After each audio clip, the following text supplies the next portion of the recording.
Hello everyone, সানবিকাস ডায়েরির নতুন একটা ব্লগে সবাইকে স্বাগত। আজ আমরা যাচ্ছি লাইব্রেরিতে। বেশ কিছুদিন আগে সানবিকার জন্য কিছু বই নিয়ে এসেছিলাম আমরা, তো সে বইগুলো আজ যাচ্ছি ফেরত দিতে। অনলাইন থেকে মাঝে যে বইগুলো নিয়েছিলাম সেই বইগুলোতে এখন আর হাত দিতে চায় না, সেই জন্য নতুন কিছু বই নিয়ে গিয়েছিলাম। পড়বে তো না আমরা সবাই জানি, কিন্তু বইয়ের প্রতি যাতে ওর একটু ভালোবাসা থাকে সেই জন্য আমরা একটু বইয়ের সাথে ওকে অ্যাটাচ রাখার চেষ্টা করি। লাইব্রেরির প্রায় কাছে চলে এসেছি, আর হঠাৎ করেই রাস্তার পাশে এই কাঠবিড়ালিটার সাথে আমাদের দেখা হয়ে গেল। তো সানবিকাকে একটু দেখাচ্ছিলাম, ও খুব মজা পাচ্ছিল।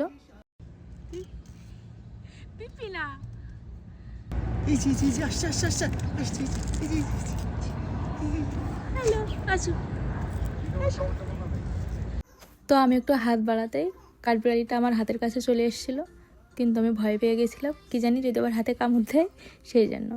তো দেখতে দেখতে আমরা চলে এসেছি লাইব্রেরির সামনে। এটা হলো কুইন্স লাইব্রেরি, যেখান থেকে আমরা প্রায় মাসখানেক আগে সানবিকার জন্য বই নিয়ে গিয়েছিলাম। তো আজকে হচ্ছে রবিবার, আজকে বন্ধ। আমরা এসে দেখি বন্ধ। তো বাইরে এটিএম মেশিনের মতো একটা মেশিন আছে, সেই মেশিনে আমরা বই জমা দিয়ে যাব। তো আমরা কি কি বই নিয়ে গিয়েছিলাম সেটা তো দেখানো হয়নি, এখন দেখাবো আর তারপরে জমা দিব। তো এই হলো সেই মেশিনটা যেখানে আমরা বই জমা দিয়ে যাব। আর সানবিকার বাবা দেখাচ্ছিল যে এখানে বাংলা অপশনও আছে, যে যারা ইংলিশটা বুঝতে পারবে না তো তাদের জন্য বাংলা অপশনও চালু করা আছে এখানে। তো আমরা মূলত এই বইগুলো নিয়ে গিয়েছিলাম সেদিন। সানবিকার বই ছিল আর সাথে আমাদের জন্য 2টা বই ছিল। এটা হচ্ছে স্প্যানিশ ভাষা শেখার জন্য একটা বই নিয়ে গিয়েছিল সানবিকার পাপা। সানবিকার সাথে সাথে আমরাও বই পড়বো এই জন্য। আর এই 2টা হচ্ছে সানবিকার বই ছিল। বই নিয়ে চলে গেছে কিন্তু।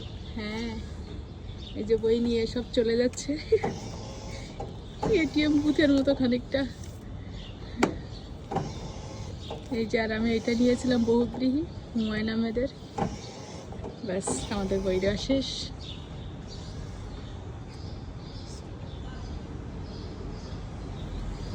ব্যাস হয়ে গেছে।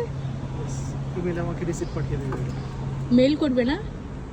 আচ্ছা, বই জমা দিয়েছি, সেই রিসিট ইমেলে পাঠিয়ে। রিসিটটা মেল করে দিয়ে দেবে ওরা। পাপা আজকে আর নতুন বই নিব না আমরা, ঠিক আছে? আর এবার কয়দিন তুমি রেস্ট নিয়ে নিবে, তারপরে আমরা আবার বই নিয়ে যাব, ঠিক আছে? ইমেল চলে এসেছে। পাপা চলে আসছে মেল। পাপা এই যে হ্যালো। আর এখন লাইব্রেরি থেকে আমরা সোজা চলে এসেছি পার্কে, সানবিকাকে নিয়ে একটু খেলা করার জন্য। এই পার্কটা তো আমাদের বাসার কাছেই, এখানেই আমি আসি সানবিকাকে নিয়ে সব সময়। আর এই মাঠটা এত বড়, এত সুন্দর যে ও এখানে আসলে ইচ্ছে মতো দৌড়াতে পারে, খেলা করতে পারে। আমি মাঝে মাঝে বলও নিয়ে আসি। এই ভিডিওটা কিছুদিন আগের, তখন ঘাস একটু কম ছিল, আর এখন ঘাসে একদম ভরে গেছে, পুরো সবুজ আর সবুজ।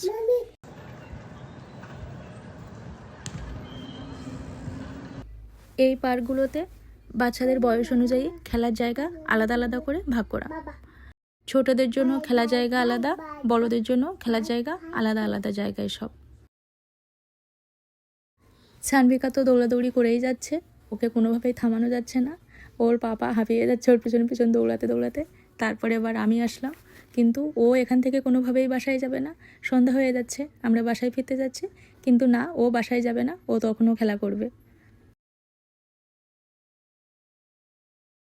আর এটাও সত্য যে সানবিকাকে নিয়ে আমি বাইরে গেলে ও যদি একটু খেলতে পারে, ওর থেকে বেশি খুশি সবসময় আমিই হই, কারণ বাসায় তো ও একা একা থাকে সারাদিন আমার সাথে। তাই জন্য আমিও চাই যে ও একটু ইচ্ছা মতো বাইরে এসে দৌড়াদৌড়ি করুক, খেলা করুক।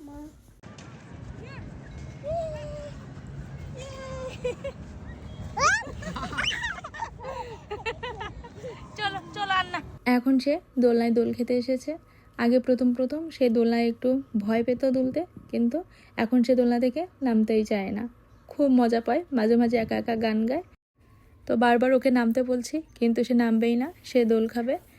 আর এদিকে সন্ধ্যা হয়ে যাচ্ছে, আমরা বাসায় ফিরবো, তাই জন্য এখন তাকে জোর করে নামাতে হবে। আর এখন আমরা পার্ক থেকে বের হয়ে এসেছি। ওয়েদারটাও বেশি ভালো ছিল না, এই জন্য বাসায় ফেরারও একটু তাড়া ছিল। তো আজকের ব্লগটা এই পর্যন্ত। সবাই ভালো থাকবেন, সুস্থ থাকবেন। আর আমার ব্লগটা যদি ভালো লাগে তাহলে একটা লাইক, কমেন্ট, শেয়ার করে আমার পাশে থাকবেন। সবাইকে অনেক অনেক ধন্যবাদ।